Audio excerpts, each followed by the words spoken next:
Feeling nauseated after bariatric surgery? You're definitely not alone. I'm Dr. Barr, a bariatric surgeon in Dallas, Texas, and mild to moderate nausea is one of the most common side effects during the first few weeks following surgery. Causes of this can range from very safe to kind of scary, so let's talk about why it can happen and what to do to feel better faster. So first off, why does it happen? During surgery, we cut, staple, or sew on the stomach. The nerves in that area's main job before surgery was to let you know that whatever you just put in your stomach was either too much or wasn't good for you and needs to get out fast. It makes sense that swelling and inflammation in this area can make those nerves angry, and you can experience this as nausea.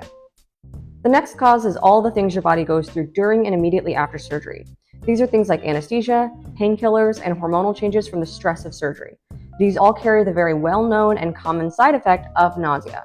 And that's why anti-nausea medication is pretty standard as part of the post-op cocktail that doctors anticipate you'll need.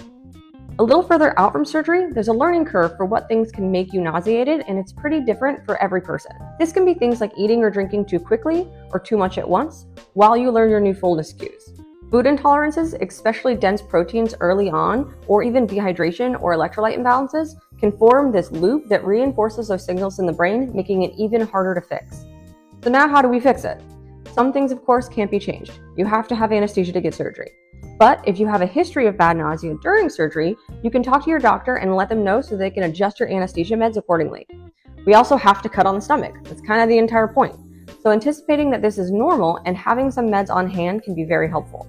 Last is making sure that you don't get into the nausea feedback loop. This means eating and drinking slowly, learning to recognize when you're full, which may feel different than before surgery, and also making sure that you stay hydrated and on top of your vitamins.